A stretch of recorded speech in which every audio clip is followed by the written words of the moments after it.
Good afternoon, everyone. My name is Skip Conover, and I'm one of the founders of the Wisdom Path Colloquia, along with my partner, Tim Holmes. And right away, I've got a problem here with my sound. Just a minute. Sounds fine, right? No, I'm just hearing double. I had to fix my thingy. Sorry about that. All right, let me start again. We'll cut that out in the replay. Good afternoon, everyone. My name is Skip Conover, and I'm one of the founders of the Wisdom Path Colloquia, along with my partner, artist Tim Holmes. And today we have the high honor of speaking to Ann Taylor, who has written a wonderful book. I'm going to share my screen for a moment so that you will know what the cover of this book looks like. And so I'm going to do that now. And while this cover is up, I'm going to read the intro of Ann that appears on the back cover. Dr. Ann Elizabeth Taylor works at the intersection of neurobiology, mythology, and wisdom traditions. Her focus is on the heart and its transformational role in healing psyche, soma, and anima mundi, mind, body, and soul of the earth. As a former engineering director for a Seattle-based heart monitoring company, Ann is well-versed in the Western mechanistic view of the heart, and yet she felt an inner calling to bear witness to the profound archetypal and spiritual potentials that lie within one's heart and their broader significance for humanity.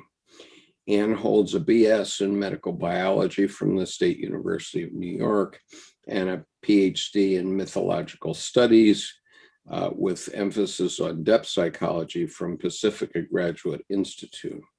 She is a KRI certified Kundalini yoga teacher and a licensed heart math provider. Ann lives and works on an island off the coast of Washington State. So without further ado, Ann, it's your turn to talk. Thank you, Skip. And it's an honor to be here. I really appreciate the opportunity to share my work. And so I am going to go into share screen mode. And I also started with the cover image and wanted to first share why I wrote this book. It takes, for all the authors out in the audience, it takes a lot to write a book. And this has been many, many years in the making. My dissertation was entitled A Medical Humanities Speaking to the Cardiologist Through Myth and Metaphor. As Skip mentioned, my background is engineering and heart monitoring equipment and clinical work as well. And when I was a teenager, probably like about 18 years old, one of my summer jobs was taking electrocardiograms in our local community hospital in Huntington, Long Island. And, I was like an average teenager, having to work, but I had profound experiences in this position when there would be what's called a code blue, or in our hospital is Dr. Hasty, meaning somebody went into cardiac arrest. The team, I was on the team with the EKG cart that would have to rush to the bedside. And so I watched many, many people die of heart attacks. And, I'd be clipping on the electrodes, and it was always a very, like a standstill moment when you're watching if what the clinicians are doing will resuscitate the patient. And so, watch on the monitor, you've probably seen them on TV or maybe in the hospital itself, it would be a flat line. And so the electrical activity of the heart had stopped. And it seemed to me that the heart had a mind of its own, which people all of a sudden that flat line, and then you'd start seeing the electrical impulse. Everybody was being treated in the same way, more or less. And it seemed to me that the heart had a mind of its own, which ones would come back and which ones wouldn't. And so I really didn't think too much of it at the time. But, you know, as often in youth, the seeds get planted. And so as I was pursuing a career that mother said, you need to get something that puts food on the table, I thwarted my efforts into the humanities until much later, and studied clinical chemistry, clinical hematology, and the like. So, but just I want to point out on, I'm just trying to move here. Okay, so the image that's on the cover is actually very important because I looked for reciprocal spirals, and this is from the ancient megalithic temple in Malta. And so as we go forward, just I want to present images. There will be some technical information.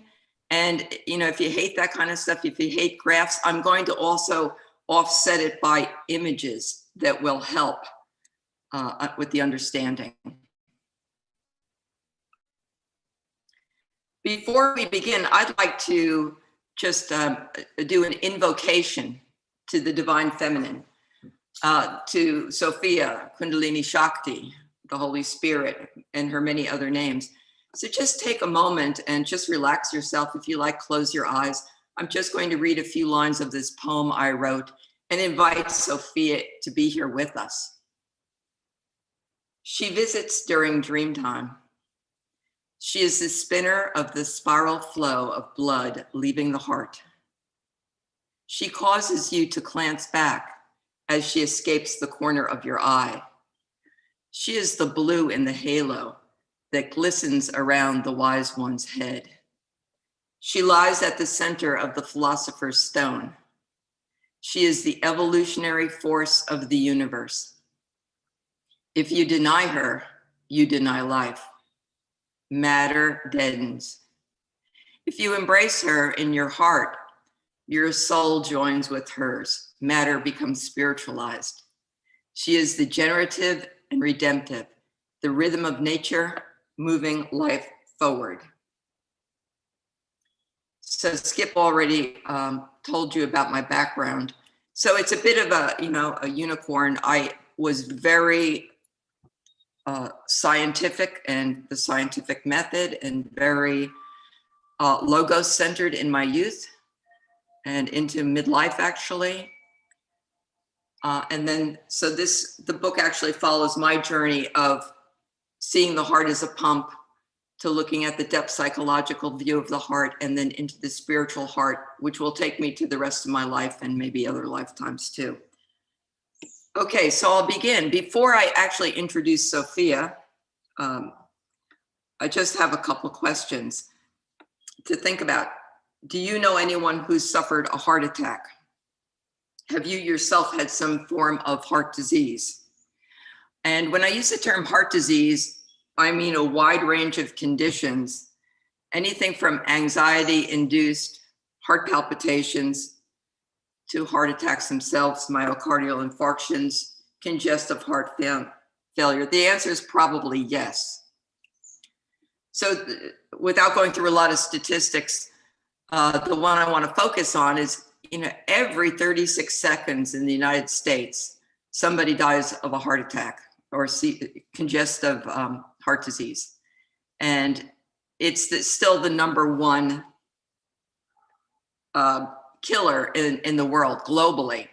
And so we can compare this with the COVID deaths, about approaching 4 million worldwide.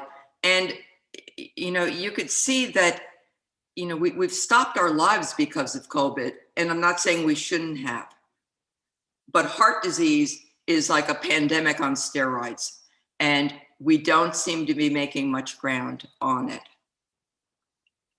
So my question is, one of the questions that prompted my work is, with all the miraculous advances in Western medicine, of which I value, why is heart disease still the #1 cause of death globally? So we know now, we're broadening our perspective beyond diet and exercise. We also know now that about 60 to 80% of all office visits are due to stress-related conditions, anxiety, depression, just the crazy pace of life. But I want to take it one step further. Those are certainly all important. But in addition to the lifestyle choices, I suggest there's a broader problem that we could characterize as being disconnected from our hearts. And so with thought processes, many people live from the neck up, and the body is really just something to carry their heads around. And we've delegated our decision-making process to the rational thought, to the brain. And we've almost nearly extinguished Sophia, a form of intelligence that the ancient wisdom traditions understood as heart intelligence. So I'm here to try to begin to lift the veil on Sophia and call and say enough's enough. The time has come to right the imbalance between Logos, the scientific method, and Sophia, mental logic and heart wisdom. And as I mentioned, I worked in this world for a long time, but there was something very flat about it. I just knew there was more. So wisdom approaches heart-centered intuition, inner knowing, and direct experience, while Western science privileges the scientific method, reproducible, measurable results. But the thing is, like with wisdom traditions, we may have experiences that cannot be repeated on demand.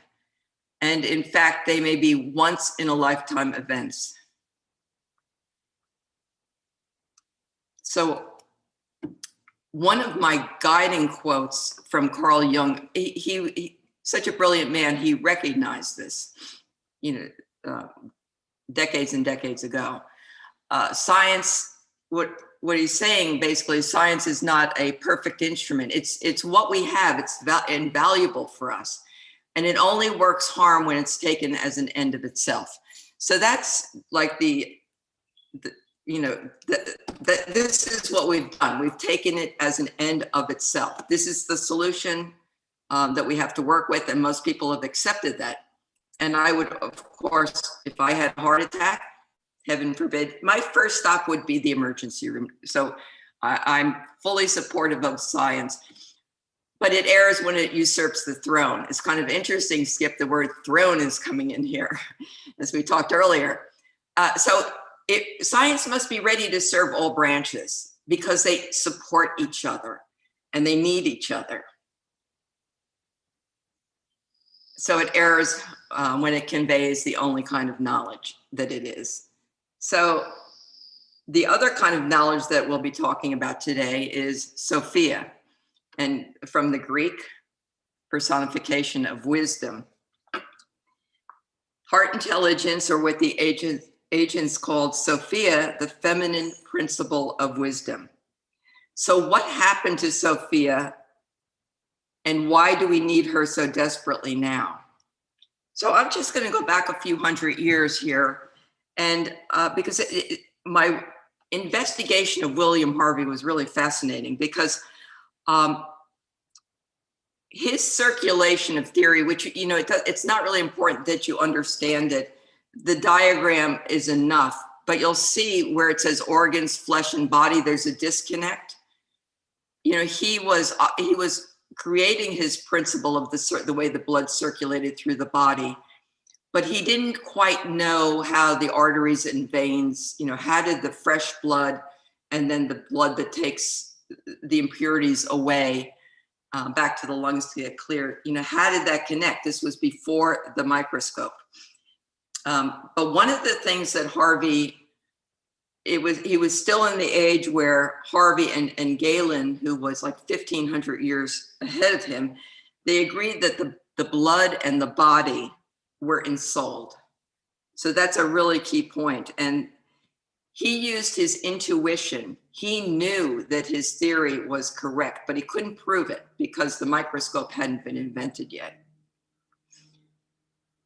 And so in his time, the Hippocratic Oath that physicians still take, although it's been rewritten and the gods and goddesses have been written out of it.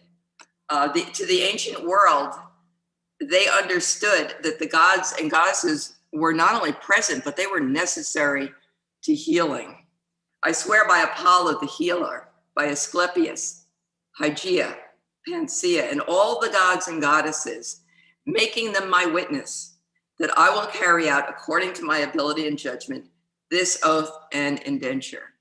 So there was life, there was soul into their processes of healing. So that they brought the sister sciences, as Jung called it, strengthening each other.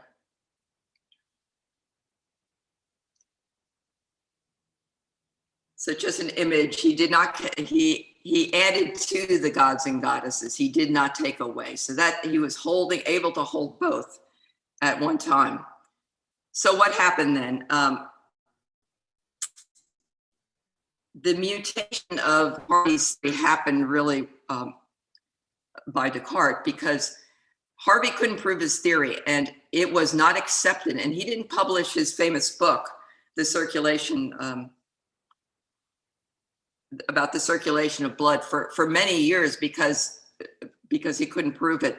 But Descartes saw enough in Harvey's work that the fact that the heart was a pump. And so that's where some of the split happened. And, Descartes discarded the ensouled principle and, the world went on, the heart is a pump. And, that term is still used today. And here's just an image of, so this is 1681. This is not that long after Harvey lived, where, science is unveiling Sophia, unveiling nature. They think that that she's not needed anymore. And Isis, another incarnation of Sophia, the divine feminine. Here's a statue of the veiled Sophia. I am the all, I am the past, the present, the future. No mortal has yet lifted my veil. And, my title, Unveiling Sophia, is a little bit, I'm contradicting myself a little bit, because we don't want to kill the mystery. We want to see more of the divine feminine, but she will always maintain an aspect of mystery. So who is Sophia? And she's the archetypal quality for one. Present, so that, you could actually feel her presence, the invocation, help to invite her in. But essentially the primal and eternal feminine principle. So this is a picture from the ancient Sumeria, the goddess Inanna, with holding the two spiral snakes. And Sophia's birth canal is the human heart, and her archetypal footprint is the spiral. And this is the famous last line of Goethe's Faust II, the eternal feminine hithers us on. So she's responsible for our evolution. So how are we going to bridge these two seemingly wildly different paradigms? Sophia, the goddesses of wisdom, and the hard sciences. We're going to do it with number as symbolic language, the archetype of number. The rhythm of the heart appearing as spiral sine waves, which we'll get to in a minute, connects the neurocardiology, the physical heart health, depth psychology, the mythical heart, and the wisdom traditions, the spiritual heart. Heart rhythm coherence, which I'll get to, is measured by an evidence-based biomarker heart rate variability. So we can begin to reunite Logos and Sophia. And just, Jung actually wrote quite a bit about number, but I'll just slow down and let's just examine some of the things he did say. Number thereby throws a bridge across the gap between the physically knowable, the science, and the imaginary. That would be the Sophia, the gods and goddesses. In this manner, it operates as still largely unexplored midpoint between myth, psychic qualities, and physical. At the same time, both quantitative and qualitative, representational and irrepresentable. And so Sophia's archetypal signature is the serpentine spiral. So that's really what I'm going to be focusing on as the bridge. The wisdom of Sophia is held within the spiral, and this numerical-based symbol is recognizable among all three traditions. So we see it from the galaxies, all the way, the biggest, the galaxies, and then down to the DNA as spiral images. And so the spiral archetype, it provides us with Ariadne's mythical thread.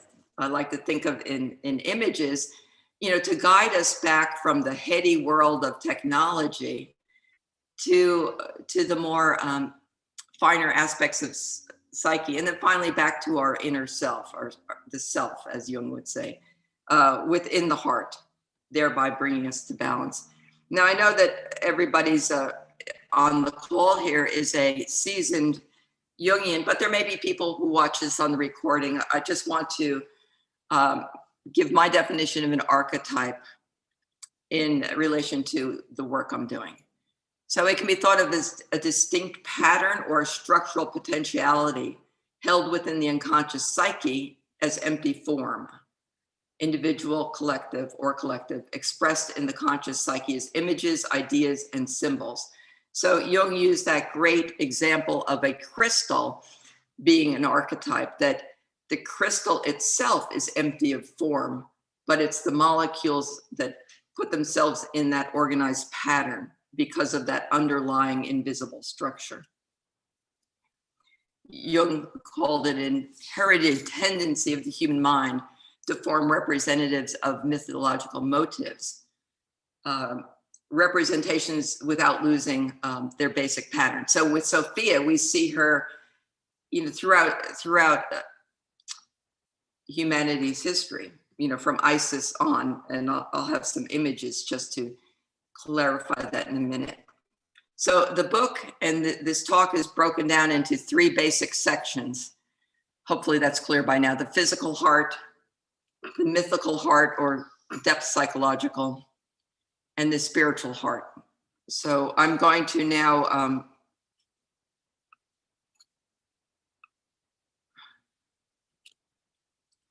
talk a little bit about the physical heart. And of course, in the book, I go a lot deeper, but I'll just give an example. This image, the late cardiologist Gerald Buckberg, who is just brilliant, he recognized the heart as being spirals, harmony within harmony. So when the heart beats, it's actually reciprocal spirals. That's the image. There's a hummingbird like right there. Reciprocal spirals, and that's has to do with the cover image, those reciprocal spirals from ancient Malta. I thought that there's a lot of insight with that image. So interested readers can look at the Basic Science Review, the helix and the heart. And I go into this in much more detail in the book, but that's the first, the physical. And his work in surgery, he learned that when the heart can maintain that nice, you could see the apex at the base of the heart was functioning well. But if it rounded like a basketball, the heart did not function properly. But the basis of my work is really the spiraling nature of heartbeats. And so there's a very important quote here from Jung. Oh, let's see. he did quite a bit of work with Pauli, the Nobel Prize winning physicist. So he said, my feeling, the common ground shared by physics and psychology, it's not that we're doing things in parallel, but the concept of the ancient spiritual dynamics of number. So that's what really this is all about. There's a dynamics to number. They're archetypal, they're spiritual in nature, and they are also quite tangible. Now, so Jung, in his later life, part of life, he recognized that, his time was running out. And as he described, there's still many diamonds in my pockets. And so he called upon Marie Louise von Franz, or how they determined that she was going to pick up the work. It's a little unclear to me, but she did. And she's written a fabulous book. If you're interested in archetypal numbers, Number and Time, a very rich book. But from the psyche and matter, so bridging psyche and matter, again, these two disparate things. Numbers are probably the most primordial archetypes there are. They represent the actual matrix of archetypes. So we're getting down to like the real core of archetypal work. Okay, so really central to this whole discussion is my friend, the sine wave. And so this is just a basic sine wave pattern. It's almost like, the equinox at the center line, then we go to the summer solstice, which we just had, and we come back to the fall equinox, and then the shortest day of the year at the base. So that's one example of using the sine wave, but we're going to apply it to heart rate. And David Baum's book on creativity, in the foreword, Leroy Littlebear wrote this wonderful quote: what the Blackfoot Indian referred to as spirit and energy waves are the same. All creation is spirit. So that goes back to what Jung and Pauli were describing. So what does a sine wave have to do with a spiral, you might be thinking? So I have a little image here that I converted this to a PDF so it's not moving. But as the spiral is rotating, you can see the derivative, the sine wave that is just inherently in that. So for a sine wave is a two-dimensional representation. You take that to a three-dimensional representation, you get the spiral, and then again, you would get a helix. So it's just a visual in case. Okay, so now I could almost sum up my whole book and all of my work to this one quote by Joseph Campbell, but it could take a long time to really unpack it, and I sure have a lot more to learn about it. The goal of life is to make your heartbeat match the beat of the universe, to match your nature with nature. Well, that sounds like kind of a nicety, but in reality, you can match your heartbeat with the universe, and you can measure it. That's the important difference. As we align our heart rhythm with heartbeat of the universe, and I'm talking electromagnetically at the moment, we sync our body rhythms with the Earth's and Anima Mundi, the soul of the world. The higher the levels of resonance between systems, when things resonate together, the higher states of the heart coherence. Heart coherence, just think of that now as matching the beat of the universe. Experiences of greater peace, love, oneness, and unity consciousness awaits us as we synchronize our heartbeats with the Earth's magnetic field or heartbeat. So the heart is indeed more than a pump, and we can actually access domains outside of time and space.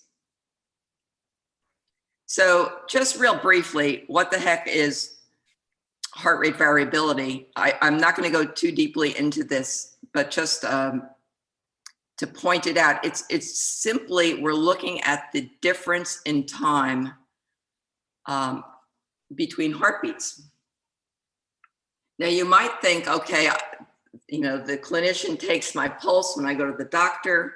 It's 60 beats a minute, for example. that must mean my heart beats once a second. Well, if that's the case, you would be very ill, because the heart naturally is designed to have variation in it. It's not a metronome. And so as we inhale, so this is just heart rate plotted over time. You know, the heart rate is 80, then it drops down. So that you can't necessarily, well, most people cannot feel the difference in heart rate. I'm not talking about getting on a treadmill. I'm just talking about sitting still. Your heart has variation. So as you inhale, the heart naturally speeds up a little bit. As you exhale, the heart slows down a little bit. And when you're, you don't have to be a mathematician to understand the important point. The heart generates a serpentine-like sine wave pattern when it's in a state of coherence. Now, this is not a perfect sine wave, but you get the idea. I've taken all of these on myself, so I don't get into perfect coherence, but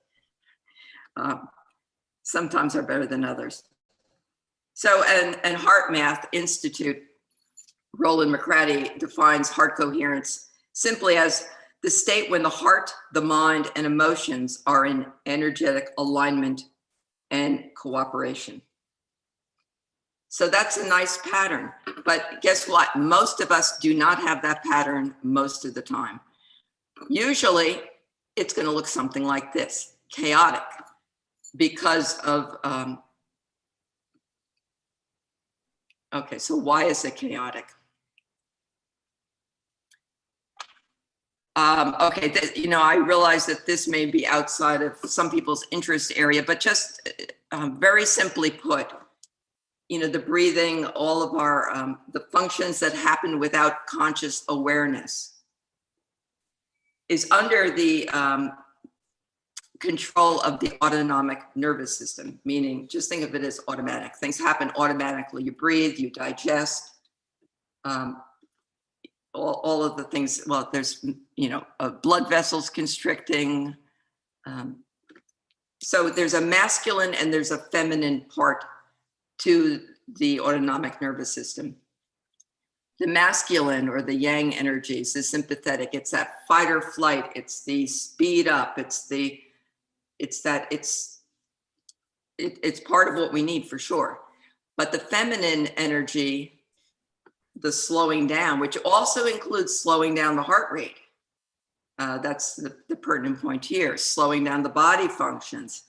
You know, if we're in fight or flight, which goes back to the stress, you know, if 60 to 80% of all doctor visits are due to stress, you know, we're in that masculine yang much of the time. So the masculine is dominating from a somatic or body standpoint.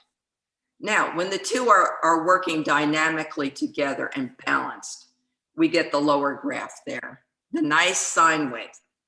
Not that we're going to be in it all the time, but we should certainly be in it for periods of time. And I tell you, most people who I start working with, you know, we're chaotic. It's just like a radio dial. We're not on the radio dial. We're in between and getting that static. So it's quite measurable. So what we want to see is a beautiful heart dance of the masculine and the feminine working together. When the feminine aspect of heart rhythm comes back online, the spiral formation we saw returns, signaling a return of Sophia. So the ancient traditions have long understood that the heart is the doorway to higher states of consciousness. Shunya, the 0 point, samadhi, just to give a couple. And I find a fascinating quote by Emma Jung that's very applicable to this. Life is founded on the harmonious interplay of masculine and feminine forces within the individual human being, as well as without. Bringing these two opposites into union is one of the most important tasks of present-day psychotherapy. So that brings us into the second part that I want to talk about, and that's the mythical or the depth psychological heart. So again, part one was that was just an overview to give you an idea And of course, I go into much more detail in the book. So this is maybe familiar to some of you, the weighing of the heart from the Book of the Dead. Anubis is portrayed as guiding the deceased, and the dead person's heart is being weighed against a feather. And if you lived a right life, your heart would be light at the time of death. Okay, so getting to our topic, again, the images appear cross-culturally and can be thought of as primordial images that construct a metaphorical language. So we're talking about Sophia here in the divine feminine, so just a couple different variations of her incarnation. And here's an image of Isis in her serpentine tail form, which is an interesting graphic. And of course, with the Virgin Mary has divine feminine qualities. You know, Jung saw the divine feminine as like a 4-stage process. Eve, Helen, Mary, and Sophia. But really, it's the same archetype, just layers. An image of, from Buddhist, the Kundalini goddess,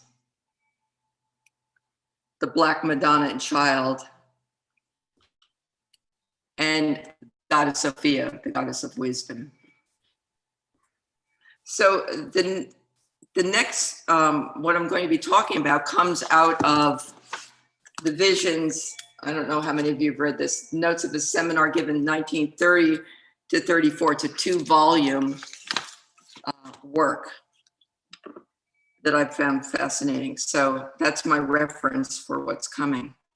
So in one of the lectures and it appears on page 711, Jung and the participants in his class, workshop, whatever, they talk about the rhythm of individuation. So when I saw this years ago, I thought, wow, that's pretty profound.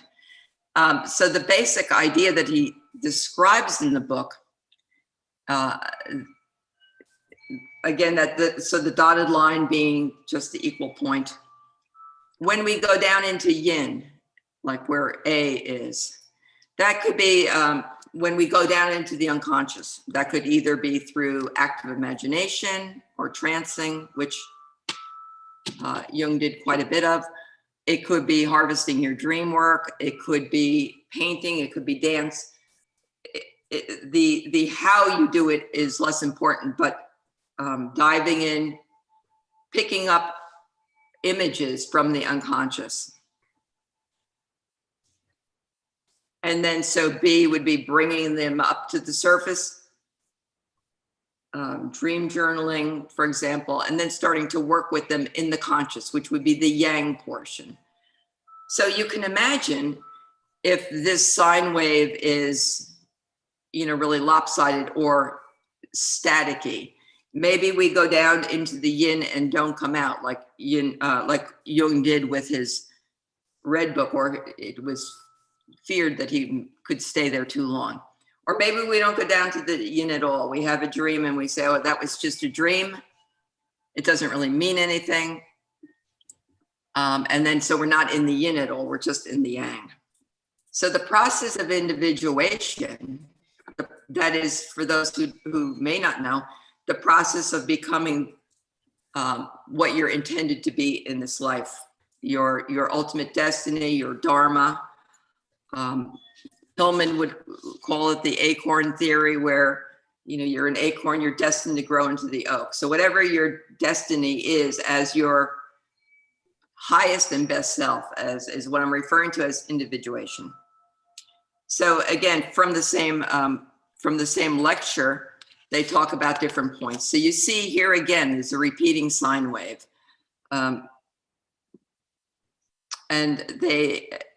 So there was also a 3D image. So you could see now where they're talking about it's becoming a spiral. And so that that's an interesting image. Okay, so getting back to Sophia, who Jung was very interested in. The Lord formed me from the beginning, before he created anything else. I was there when he set the clouds above, when he established springs deep in the earth, when he marked off the earth's foundations. I was the architect at his side. I was in constant delight. So, we know that, that got expunged from the Bible. As far as Sophia was reduced to the term wisdom, so it became a little bit more difficult. But here's one passage where we can revisit that. And again, cross-culturally, in the Kalevala, the Finnish epic poem, before anything else, there she is, the goddess of the air, another incarnation of Sophia. So, whatever traditions interest you, it might be interesting to see how Sophia was at the beginning. So we know that Jung was interested in Sophia. Just about the last images in the Red Book, you see Sophia appearing, well, although Sodhu Shamdasamy writes, is it Philemon and Sapientia who represent on the two facing leaves, or is it Simon and Helena, or Logos and Sophia? So we don't necessarily really know. And again, this is from the Red Book. I have heard individuals describe this picture of Sapientia as Jung's soul or anima. It is true that at one point Jung's soul did speak to him in the mythic guise of Sophia. But Jung's representation here, he points to a deeper mystery. She is a summation experience of many spectral manifestations. She is the unity and totality of a relationship with a power indwelling the depths of humanity, an immanent mystery of cosmos and consciousness. And he announces her name, Wisdom. So this is a little bit of a closer up image in the Red Book. And so Jung famously said the Anima is the Kundalini. Now, of course, we can't really corner Jung and this may have been said offhand, I don't know, but so the Anima is, so let's just talk a minute about Kundalini. There's a couple traditions I go to in the book, the Tantric Kundalini system and a little bit of Taoism. So together the Anima and the Animus form the divine pair. So that's the goal, the divine syzygy. So this brings us then with the Kundalini to the spiritual heart. So, okay, so this is my postulation. The closer you can come to absolute heart coherence, the closer you come to the fifth dimension, that of the mind of light, intuition, and absolute consciousness. So the heart would be like the fourth dimension, and then moving up into the fifth. And Sophia is our portal through the heart. And I'm going to show a few slides to try to back up some of this. But again, we're to the point where we're out of the realm of scientific proofs. Okay, so a company called HeartMath makes the heart rate variability monitor. And so coherence is not, okay, you're in it or you're out of it. There are many, many degrees of coherence. And so the HeartMath system goes up to 16. It's just showing 8 because that's just the way they did it. But so you can imagine it's double, and so the rest would be green. So the red means it's the staticky waveform. And as you get green, as you go higher in number, you're getting a more and more pure sine wave. So most people are operating below 1 most of the time, if not closer to zero. So again, this is the variation of your heart rate, you know, the slowing, the speeding up and the slowing down. So if you're not getting that variation, you know, that leads to all kinds of problems, heart health. But to stay on topic here, so, you know, I've personally noticed, you know, normally when I'm practicing, you know, I could be 4, 5, or 6. There are times though when if I read like a spiritual material, or if I get into a deep meditative state, that I can break that 10. But to be honest with you, I've never gotten past 11. So, but you can experience the feeling of when you get up to those upper levels of coherence, of peace, love, and equanimity. All right, so moving on a little bit, as you know, Carl Jung was very interested in the psychology of Kundalini Yoga. Now, that's not to be confused with Kundalini Yoga that's somewhat popular today. This is the actual tantric system. Of course, the two are not mutually exclusive. And William Hauer, who is a German Indologist, he participated in Jung's lectures. It's just kind of interesting how these pieces fit together. And he presented like 6 lectures at the Psychological Club in Zurich. And so Hauer's wife is actually the one who painted the images in the serpent power. So you could tell there was quite a bit of you know, discussion between the two and interest. So you know, why is Kundalini fitting into this discussion? Well, you know, again, with the Ida and Pingala nadis, which is the subtle nerve channels, there's a masculine feminine side, and you know, Kundalini is often associated with the spiral image. So just as a definition, the biological basis for all forms of spiritual experience. So Kundalini is embodied. It's an embodiment of the eternal feminine, embodiment of Kundalini Shakti, embodiment of Sophia. Kundalini is the evolutionary energy residing in the human body. So that goes back to Goethe's quote, the eternal feminine hithers us on. It's an evolutionary pull. And responsible for evolution of consciousness. Could be the Holy Spirit, could be Sophia. So, you know, we can't measure Kundalini today, right? So if you think 100 years ago, we didn't even have penicillin. William Harvey's circulation theory was being discounted. So it could be the same thing with awakening of Kundalini energy. It's something we just don't measure yet. But it's certainly, it could be that once in a lifetime experience, though, that is that counter to the Western paradigm. So Kundalini sparks the individuation process.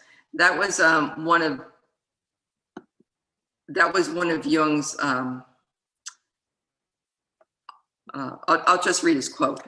So the Kundalini, in psychological terms, is that which makes you want to go on adventures.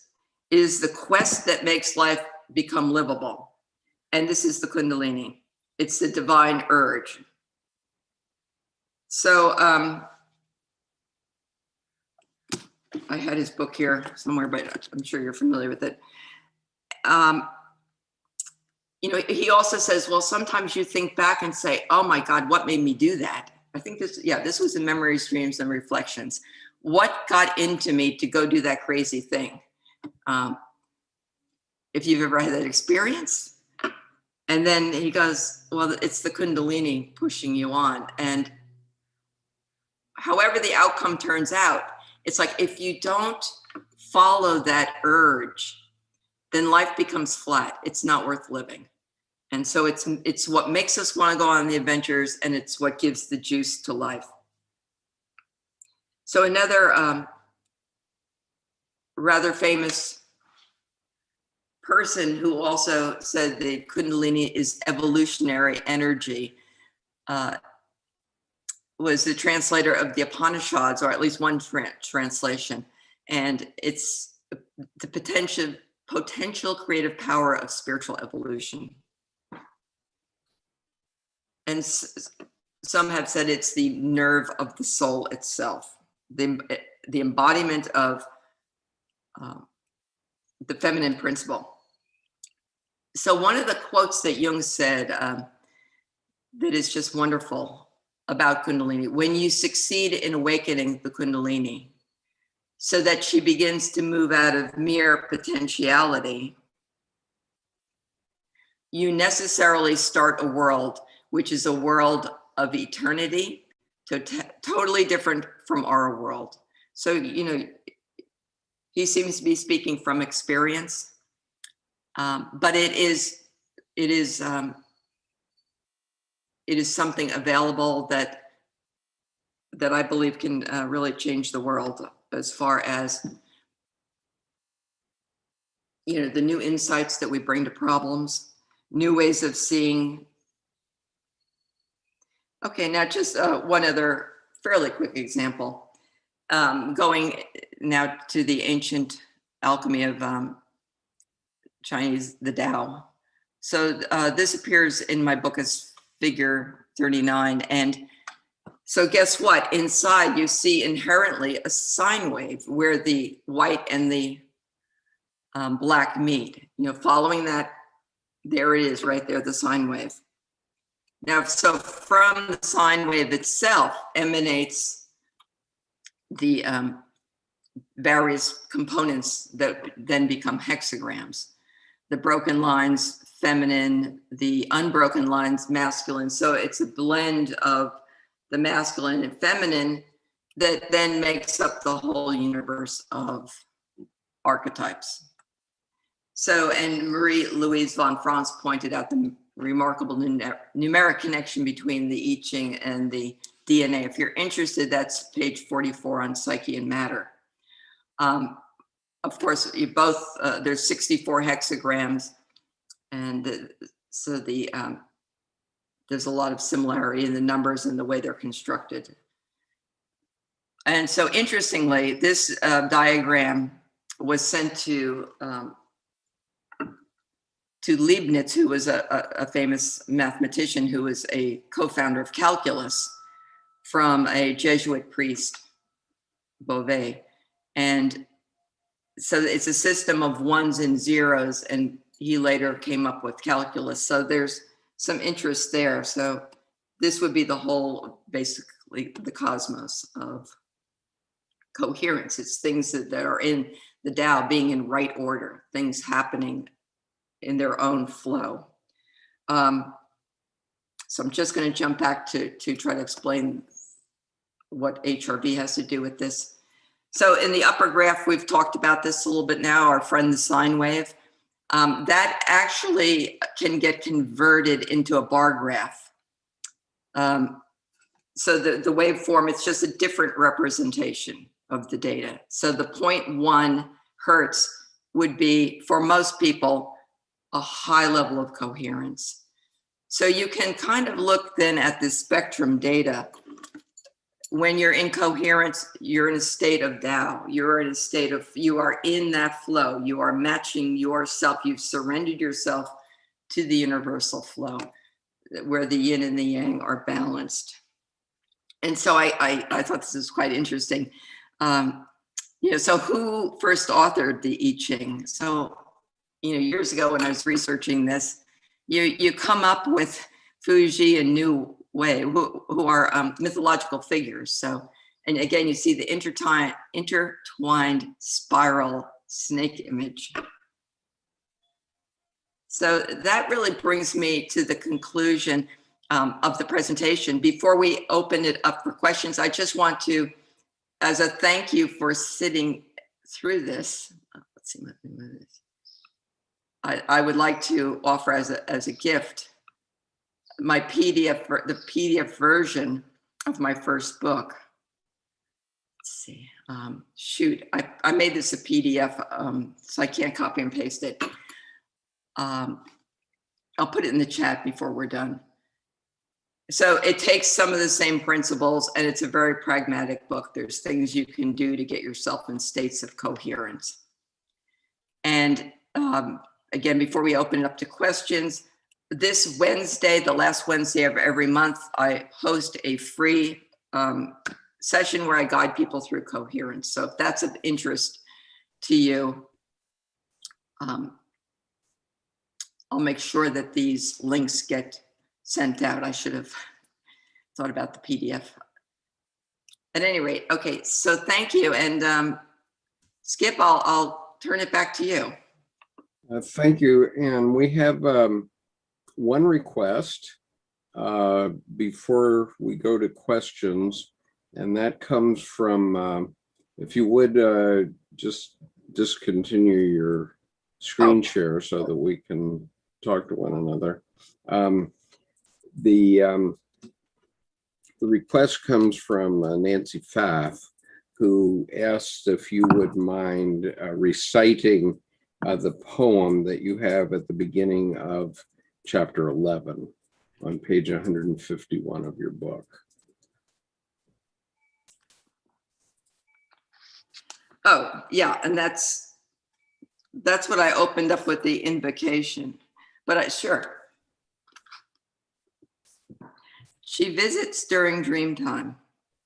She is the spinner of the spiral flow of blood leaving the heart.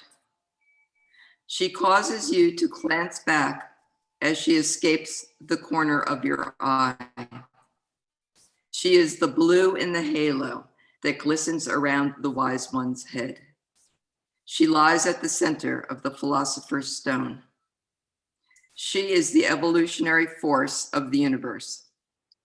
If you deny her, you deny life. Matter deadens. If you embrace her in your heart, your soul joins with hers. Matter becomes spiritualized. She is generative and redemptive, the rhythm of nature, moving life forward. She is the tension in the coil of the beloved's hair. Thank you. So let's see, is Tim still here? There he is.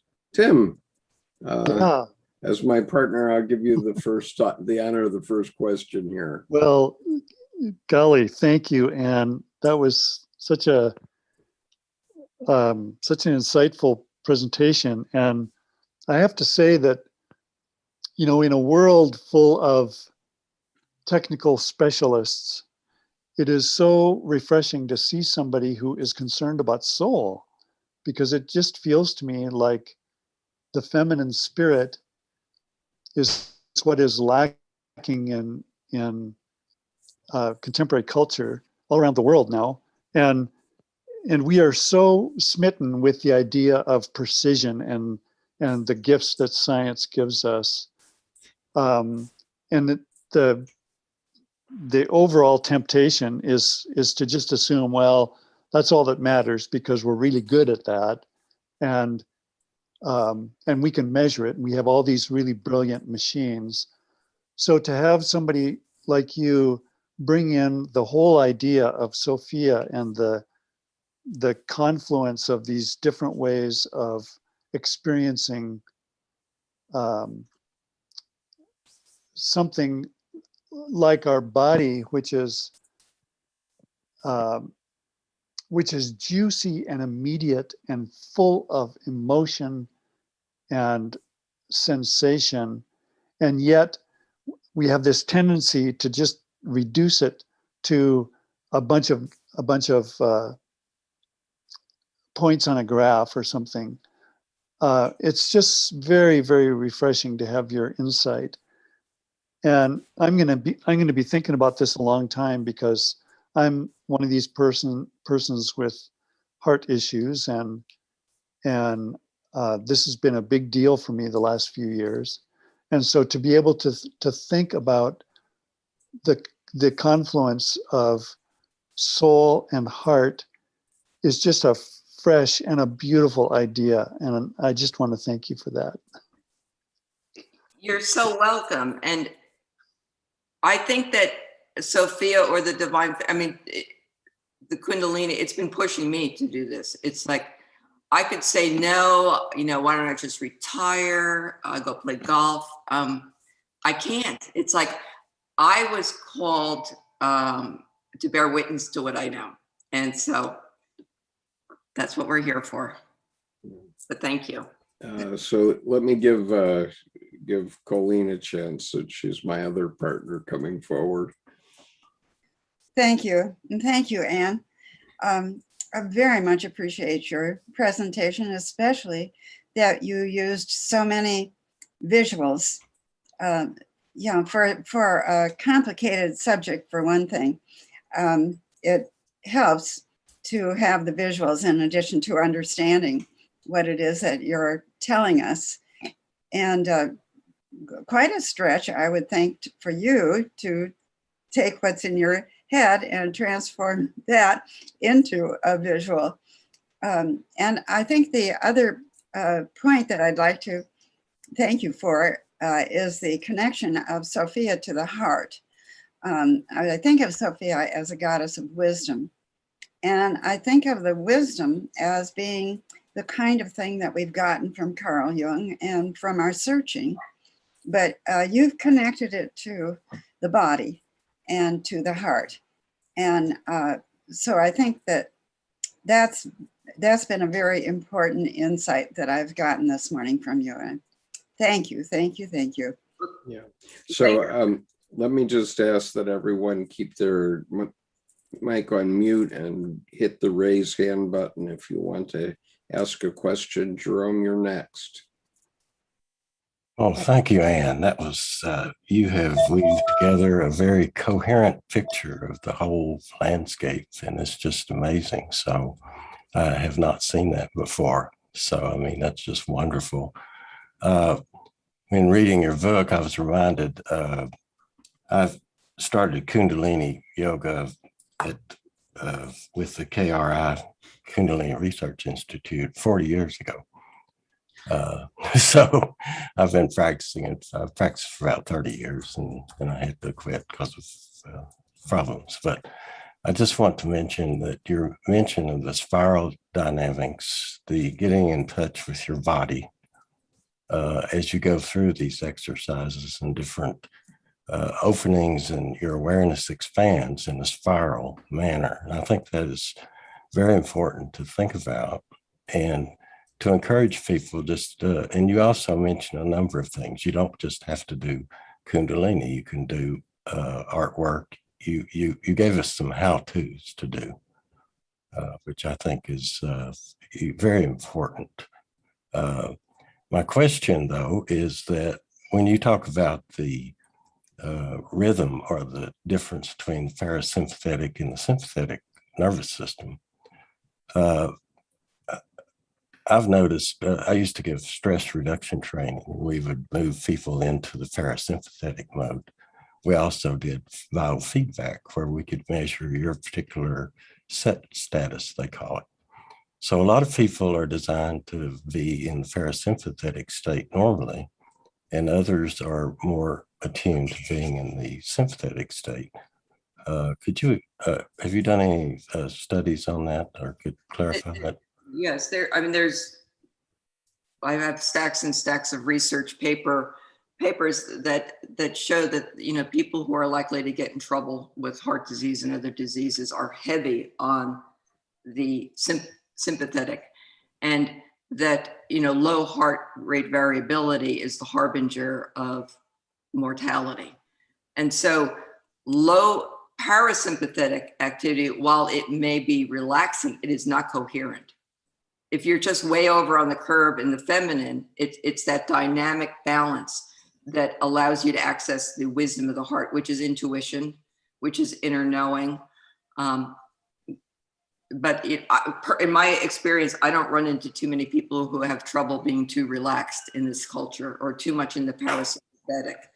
And so the heart math is a biofeedback device. So that may be something we could talk about further at another time. But yes, there are, I've done my own studies on myself, but I have to fall to the research because I don't have access to, clinics, and there have been numerous studies around this. Yeah, And I think, I think I'm sure in the book I must quote some of them somewhere. yeah, I think that just from a practical standpoint, that if you, it's very important that if you tend to be too parasympathetic, that can lead to a lot of different problems versus the other side. So it's important that we establish where are you right now in terms of your coherence. Yeah. Right. And relaxation is not the same thing as coherence. Right. It's a fascinating, these are topics that in and of themselves that we could do a whole course on. I'm sure. But this is a wonderful presentation, and just to weave all the different components together is just lovely. So thank you very much. Thank you. I appreciate your comments and participation. Thank you, Jerome. Miles, it's your turn next. Thank you very much, Anne. First, I want to acknowledge where I am. And coincidentally, synchronistically, you mentioned the Blackfoot Confederacy, and you mentioned Dr. Leroy Little Bear. And I'm on Blackfoot Confederacy territory here in Treaty 7 in Canada. Tim is also co-located on Blackfoot Confederacy land, although in the United States in Montana. And I think probably most everyone here has heard of what is transpiring in Canada. And I just want to take a moment to recognize that without getting too choked up, hopefully. So the orange shirt that I'm wearing is because every child matters. And the First Nations people in Canada for 150 years since Confederation have been treated very much as less than human, literally. So this orange shirt is in recognition of, for those who survived and for those who didn't, every child matters. In French and in an Indigenous language. And this is actually done by a young Indigenous woman or girl, and features a feather. Now, to share my anecdote with respect to Dr. Leroy Little Bear, I'll begin with Skip though, because I met Skip, I'm estimating in January of 2018 in a YouTube comment that he made to a Calvinist pastor that we both now know very well, Paul Vanderklay, on his channel. So January 2018, Skip posts a comment with respect to Dr. Jordan Peterson, the noted psychologist, about how we have to be careful not to be all logos all the time. And we have to remember the Eros and, the divinity of Eros. And at that time, I wouldn't even know how to really spell Carl Jung. I didn't know anything about psychology. I didn't know it's derived from the word soul.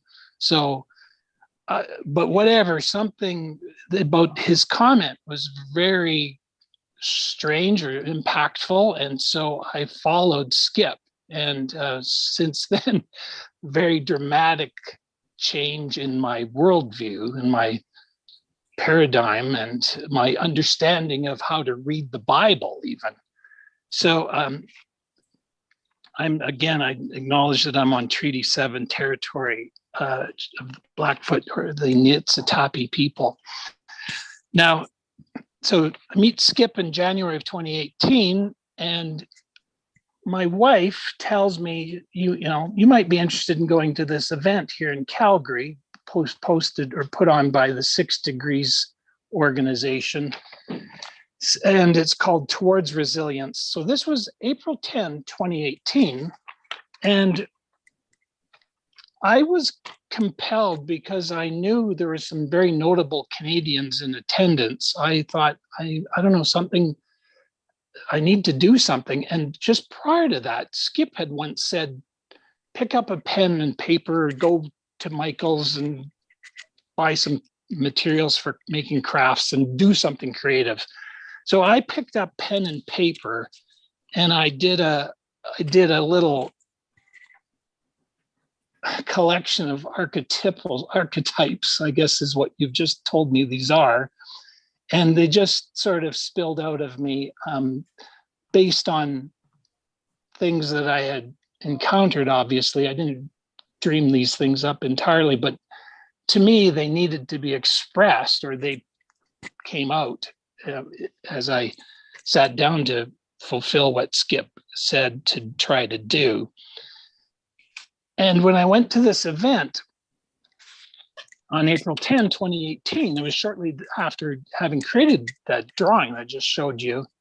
And my particular concern is I'm working on something that goes back to 1976, which, well, very quickly, I had the privilege, the honor of being able to travel as a young man to Moscow in the Soviet Union at that time. And this young Russian girl I met at an event, she one of the first things she said to me is, why does your country want to destroy my country? Anyway, this is an issue of existential threat that really has bothered me ever since. And I thought, I need to do, I'm working on this and I'm going to meet these people. So I created on the reverse of the drawing, I won't read this, but it's titled An Invitation, Project Alberta, How to Dismantle an Atomic Bomb. Date, time, and place to be determined, and my contact email.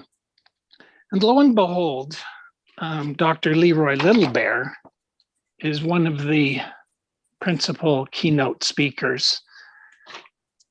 And there was a moment when he was taking the stage that I was able to go up to him and give him a copy of this.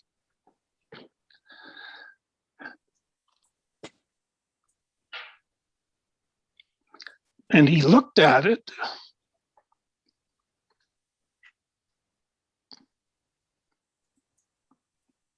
Excuse me. So he looks at it and he says, you drew this? I go, yes. He put it in his pocket. I still have to follow up with him on it. I've met him at another event, which a presentation of a comparison of Blackfoot metaphysics and Western worldview. This is a paper by Dr. Leroy Littlebear, a dear friend, as you know, as you presented, of Dr. David Bohm. And Dr. Littlebear's presentation here is called Jagged Worldviews Colliding. So all that just to share this synchronicity. I still am reaching out to Indigenous people here in Canada as I work on truth and reconciliation. My question to you is, the planet is considered Mother Earth, and people are now recognizing that she is very much like the human body. The trees are her lungs. The water is the circulation system. The sun powers her. And humans, what are we? I don't know. We're something in her intestinal tract that's giving her problems because we are eating too much. But my question to you, well, we're eating the wrong things. We need to go to plant-based diets, and that would make a big difference. My question to you, have you thought about how your work and your book, another work of yours, might address Mother Earth and her needs? Well, Sorry for the long. That's interesting you say that, because that's the natural progression of the work, as well as the area of love. But psyche, we are in psyche. Psyche is not in us. The earth is in Psyche, the soul of Anima Mundi. So there is an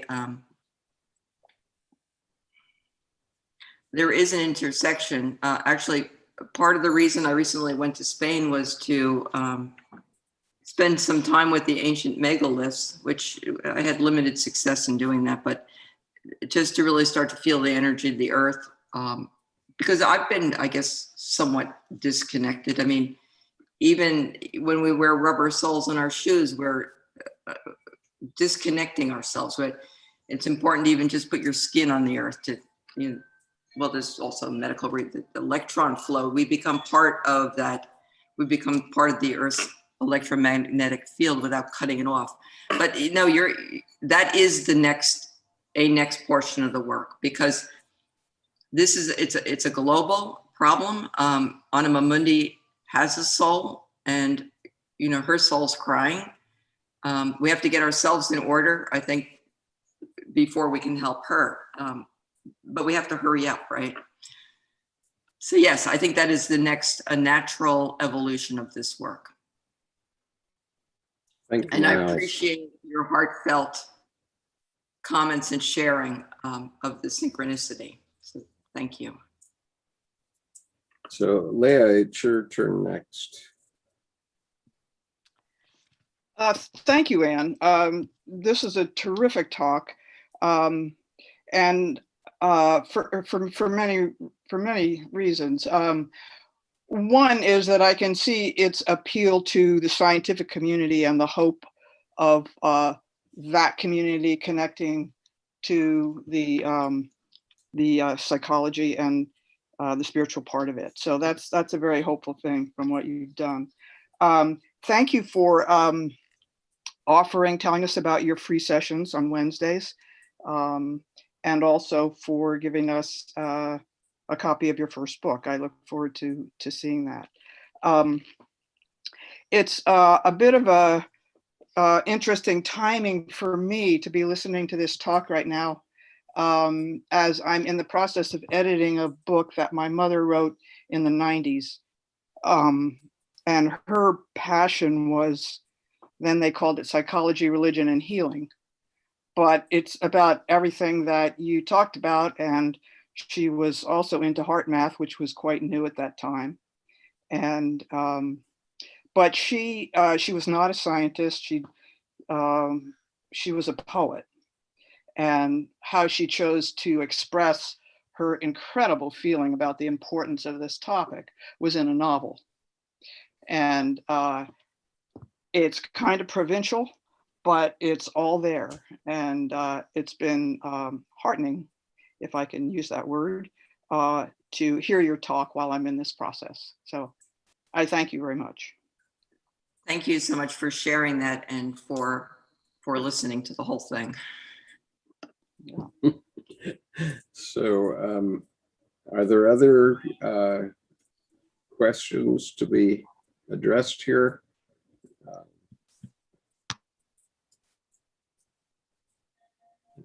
Okay, Nancy.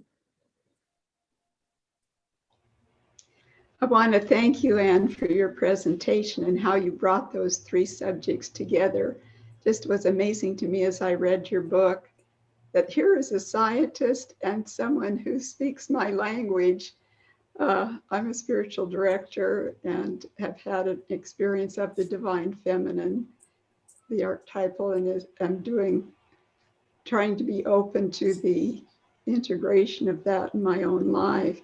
I also appreciated in your book mentioning centering prayer with Cynthia Bougeot and Lectio Divina. Both have been spiritual practices of mine and were very helpful on the way, let's say. And then your Kundalini experience. I wonder if you could tell us about your own personal experience of that. I can, and it's, sometimes you hear these dramatic recounts of Kundalini, but I am strongly of the opinion is one does not seek out to have a Kundalini experience, because when your body's ready, And it's the important thing is to really get your nervous system prepared. That's one of the big benefits of Kundalini yoga is you really work on the nervous system to handle that spiritual wattage that is coming.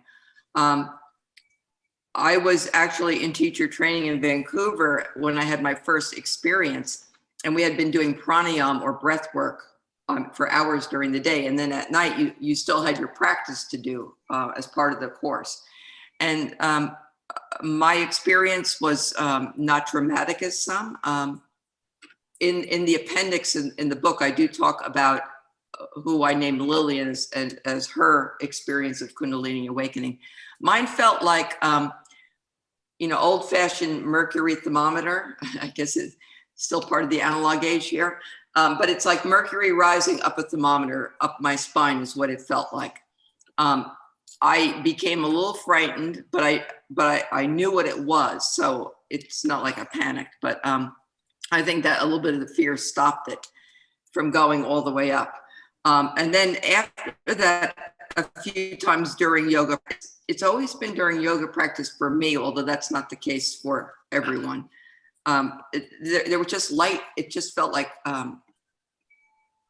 it feels like sexual energy coming up your spine. I mean, that's probably the easiest way. It just whoop, whoop. It's light, it's light, it's Sophia, it's Kundalini Shakti. So my experiences were pleasant. Now in the book, I think that was, and some people are born with more Kundalini available to begin with when they come into this life plane. In Lillian's case, she had never heard of, she didn't really know much about Jung. She didn't know about Kundalini except for the term Kundalini rising. And, the images she came out with, and that was my lecture at the Hayden Institute, were just phenomenal with the alchemical symbolism that came out and the snake. It was amazing. But one of the point is, she said after her experience of Kundalini, which she had a few, she said previously when I read the Bible, she was she's a Baptist Christian. She goes, I never really knew what they were talking about. It seemed like a bunch of gobbledygook. She said after her experience, it was very clear what was being said. So there was a spiritual knowing that got awakened in her. So, her story is actually much more interesting than mine as far as the Kundalini energy goes. But, some people who, again, this is not something you want to force because, people have had negative experiences. But why I like Kundalini yoga is because you use breath, mantra, and specific sequences to modulate the energy. So I've never known anyone who's had a problem practicing Kundalini from that standpoint. Doesn't mean it hasn't existed, but I've never heard of it. Thank you. Thank you for your question, Nancy. So Diane, you were next.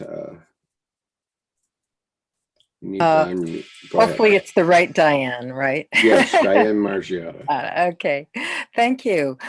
This was fantastic. I can't wait to pass this information on to other intellectuals. And one thing that it really sparked in me, especially in your reference to the helix and connecting the anatomy of the heart, to also what we see in mythological symbols and images, is how there must be a God.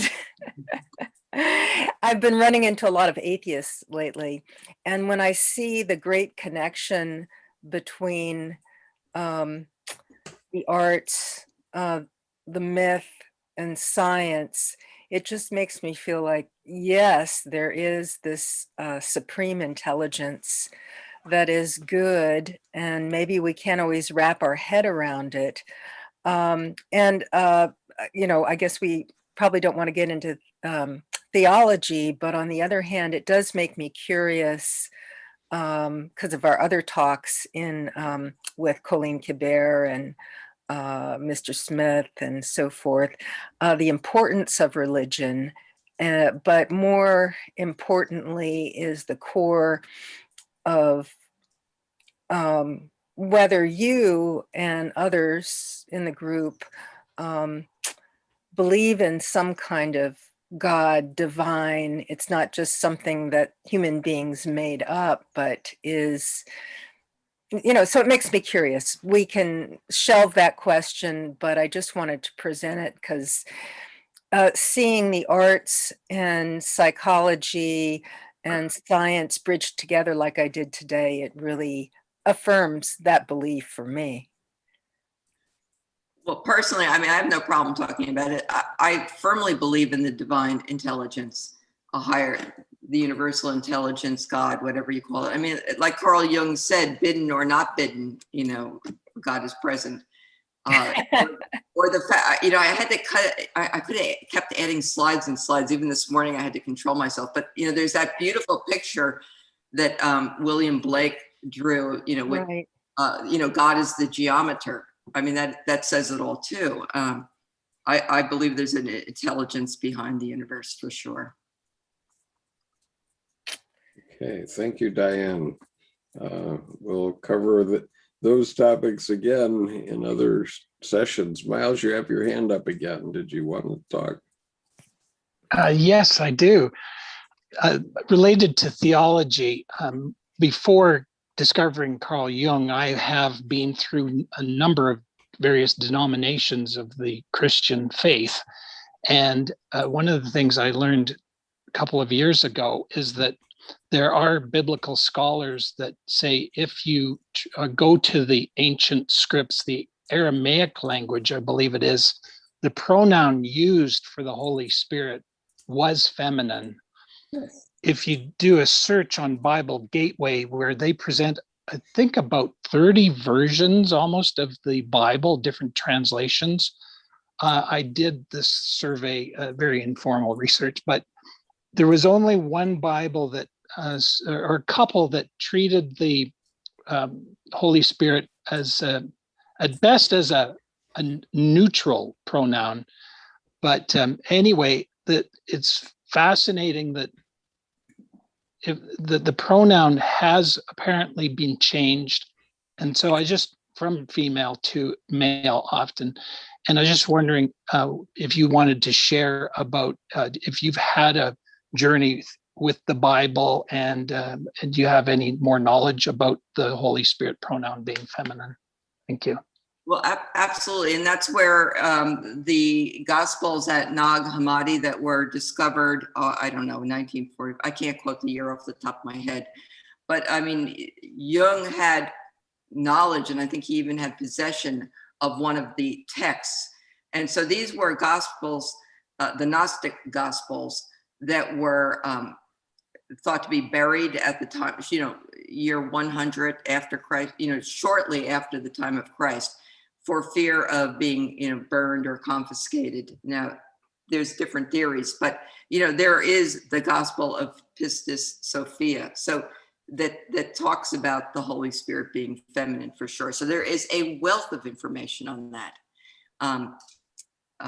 Lance Owens has done a wonderful job. He's a emergency room doctor in Salt Lake City, who is, a Jungian scholar in my mind.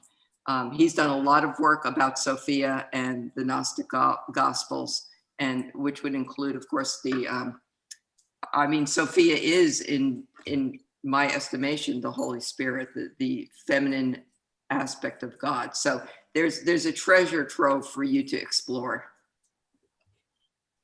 So thank you, Mike. Miles, once again, I wanted, because of Miles's question, I have to share one image with you. This is a image from the 16th century, and these images started to appear throughout Europe in the 16th century, and they were then they were suppressed after 50 years. And so you notice here the image with the closed box is the Virgin Mary with her sun and an apple. But open, God is within her, and then Jesus Christ is within God. And so just for the record, these were all suppressed at the end of the 16th century, though. And this image is at the Museum of Medieval Life or something like that in Paris. So Jewel, it's your next turn.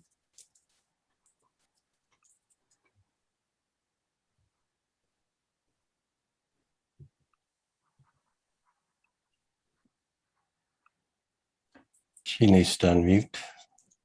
Yep. Thank you. Thank you. Thank you. Okay, I'm getting there. I've got it.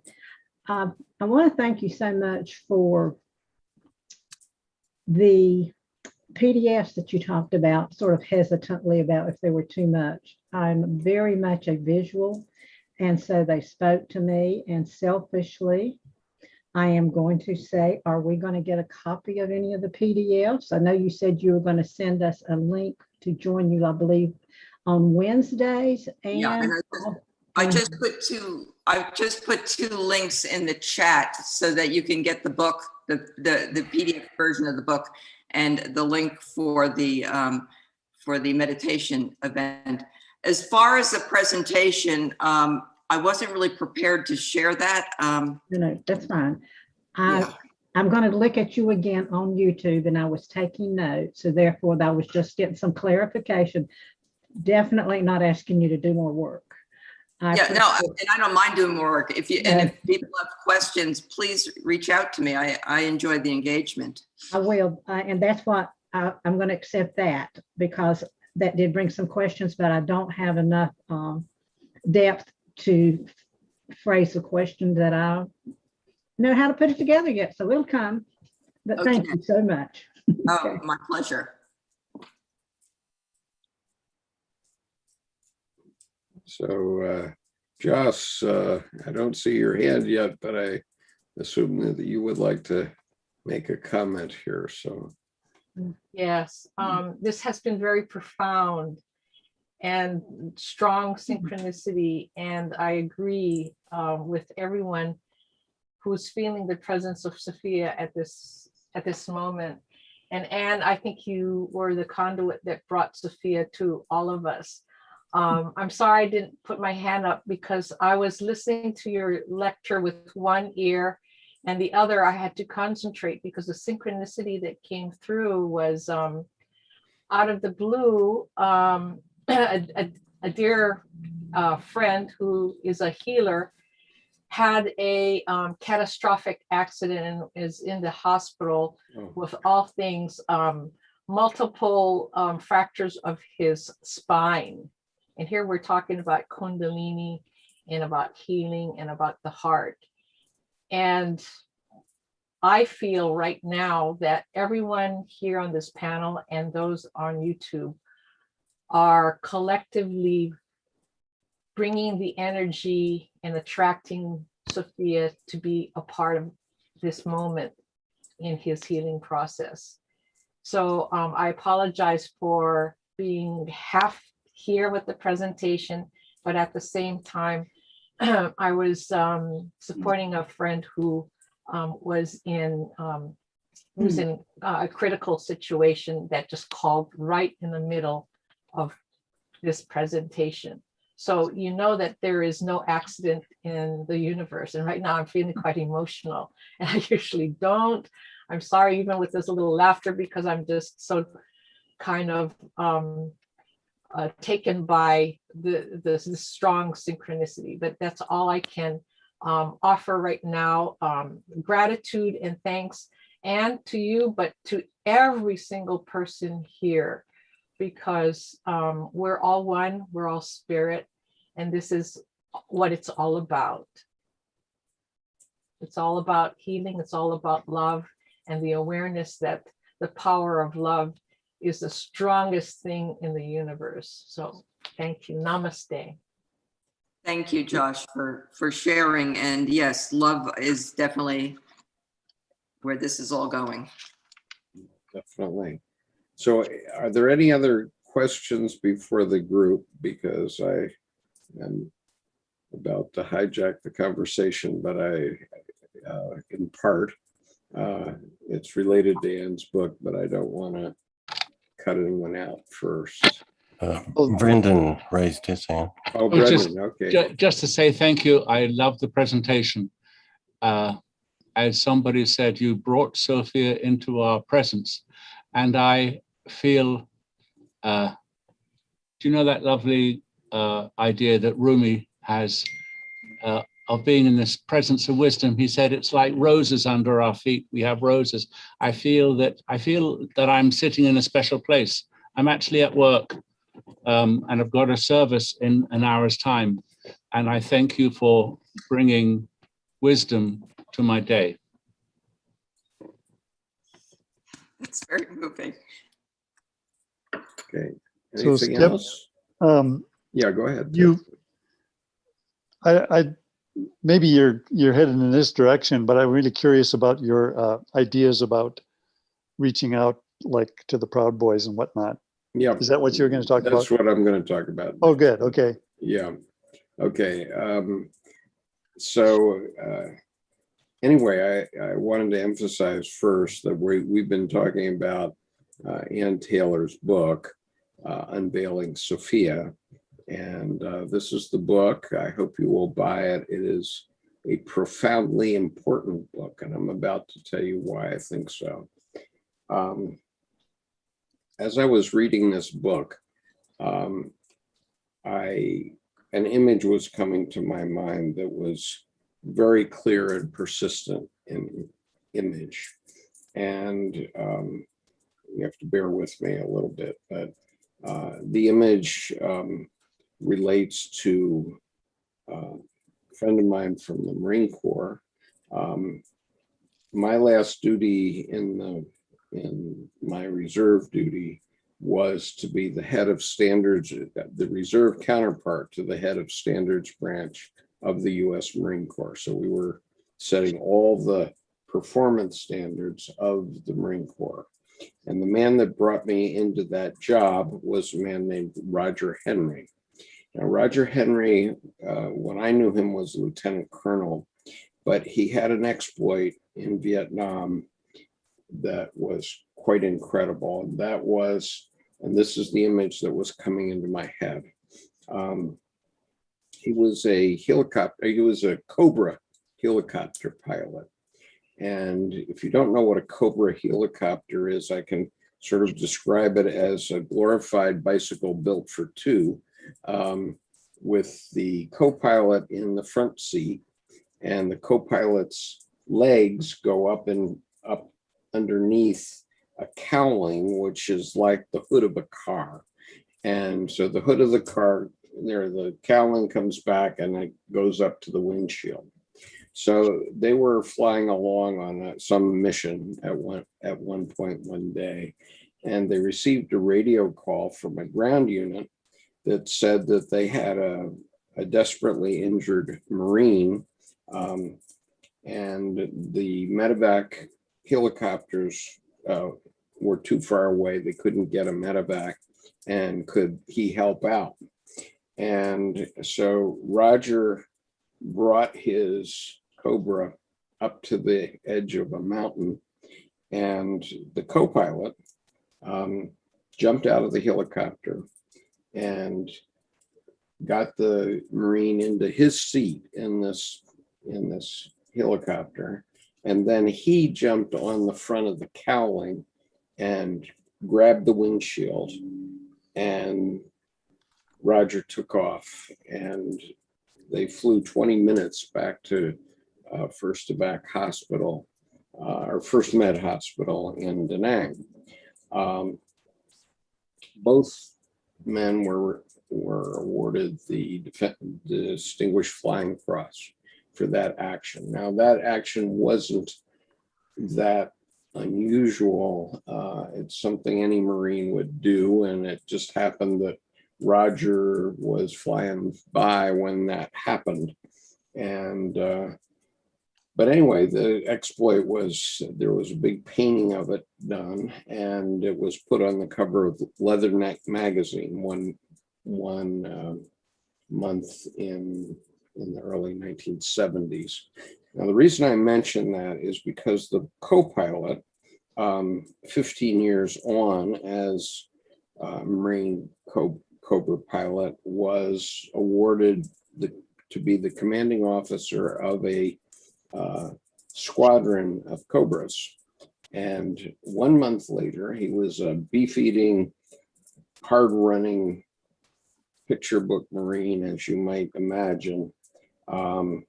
And he dropped dead from a heart attack at age 40. And what came to my mind was that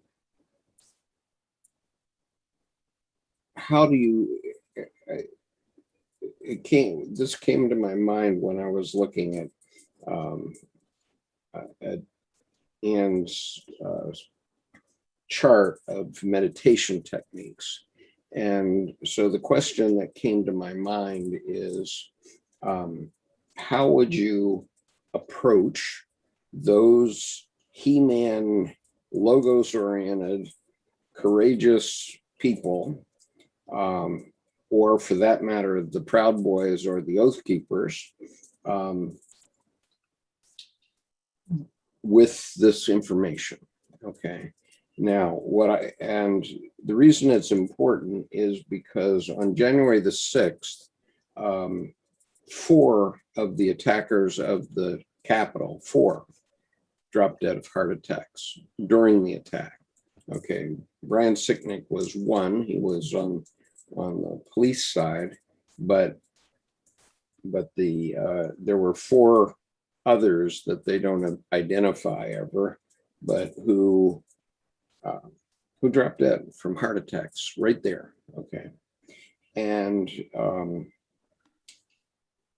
so my point is that you can never approach those people with the following words: the feminine, meditation, any Eastern religion, anything that's airy-fairy at all. Okay, it has to be totally logic oriented, and that's the numinous transcendent thing that I realized, that Anne, by talking about this heart math inner balance device, has the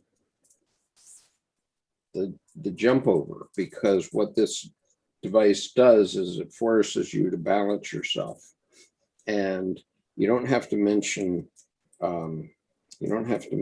meditation or any other such thing. You just say, this is how this device works, and it's going to tell you about your heart health. And every old guy is worried about their heart health, right? And all those people that were attacking, or most of them were men, but there were a few women, but most of those guys were at least middle-aged and older men, overweight, who were in that assault on the Capitol. And they would never listen to any meditation technique, not Kundalini, not nothing. But they might, by rationality, choose to adopt the heart math inner balance device if they thought it would help save their lives. So that's my insight, that's my story, and I'm sticking to it. Do you want to comment on that, Anne? Well, certainly. I'm very careful when I work with people. Some people want to stay strictly on the science side, which I'm fine with that. And I usually test the waters very carefully to see how far they want to go on beyond that, because you can certainly do all of this by just talking about breathing, your nervous system, and your heart without going into the woo-woo zone. So I totally agree with you. And if people don't want to go there, you know, not my job to convince anybody. Right. But if we want to change the tenor of our collective unconscious, this is one way we could do it. Start on the familiar ground. Start on heart health and the metric of the meter. And all those guys can relate to that device without accepting anything about meditation, for example. But anyway, so Diane, you're next. Hi, I really want to thank you, Anne. I feel like that you presented here a whole treasure trove of things to try to delve into. Many of the things I felt I was on the verge of, you know, what is the spiral? What is the mystery of the numbers? And I really thank you, and I intend to buy your book and to go further. Thank you so much. Thank you, Diane. Your comments are very meaningful to me. Anything else? Okay, I want to give a little advertisement for what's coming. There will be no Wisdom Path next weekend, as it is the 4th of July weekend, and we're all going to take a holiday from the Wisdom Path. However, on the 10th of July, we will have as a guest Karen Wong. Now, Karen Wong is a very, very interesting person. She's got sort of a fundamentalist outlook on Christianity, but she has a boatload of wisdom in her. And Miles and I have seen her many times in conversations with Paul Vanderklay. That's where I first learned about her. But Karen is a beautiful artist. She's the only person I know that can paint a glass of ice water, and you look at it and you want to reach out and take a drink with that glass. And so she's going to talk with us, among other things, about her approach to art, which is an entirely Logos approach, by the way. It's entirely based on principles of graphic design. And since, I'm sorry, Colleen's gone, but I'll warn Colleen, it's sort of the opposite of what Colleen does. And you know, I'm too much into Tim's work to even comment. So I'm inside the work, so I can't really comment. But anyway, she's going to present her approach to doing art, and she's a wise lady, and she has a lot of insights. So that's who we're going to have talk about her art and what she's doing. And she has a website called KarenWongArt.com. She is, so as you're not surprised, she's a Caucasian lady, but she still has this Asian name, this Chinese name, which means king. And so I presume that's her husband, but anyway, so that's Karen. Then on the 17th of July, we have Pythia Pei. Now, Pythia's been a friend of mine for going on a decade. She wrote a wonderful book called America on the Couch. And in that book, she interviewed 37 practicing psychotherapists. Most of them are Jungian. And she talks about the impact of Jungian psychology on elections and that sort of thing. Her book was published, if I recall correctly, it was published before the 2016 election. But Pythia has huge insights, and also Louis LaFontaine urged me to invite her, and I said, why didn't I invite her before? Because I should have. I've known her for a long while. And then on the 24th of July,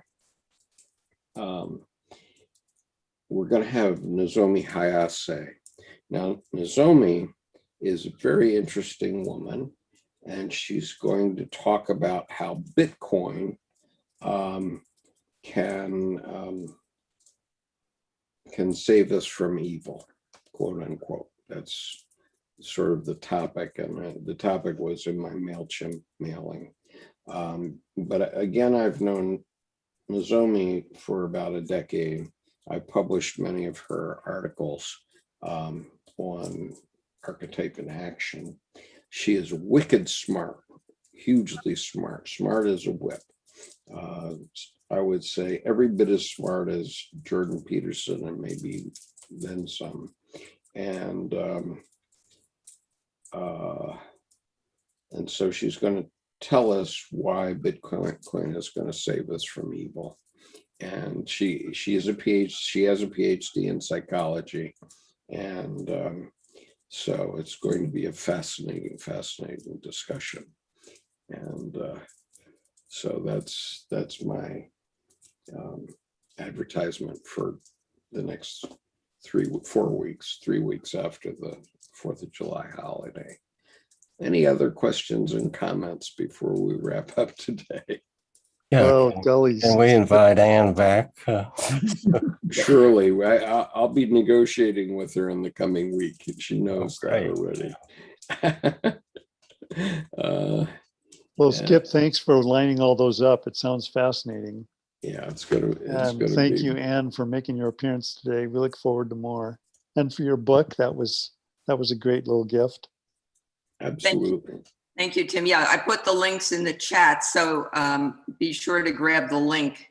And if for some reason you don't see it, my email's easy. It's ann@anntaylor.com. I'll be happy to send it to you if you didn't grab it. Absolutely. So any other comments? Okay, thank you, Anne, for spending the time with us. We really appreciate it, and we hope you enjoyed the experience too. Very much so. Yes. Great. Thank you so much, Anne. So, peace. Bye now.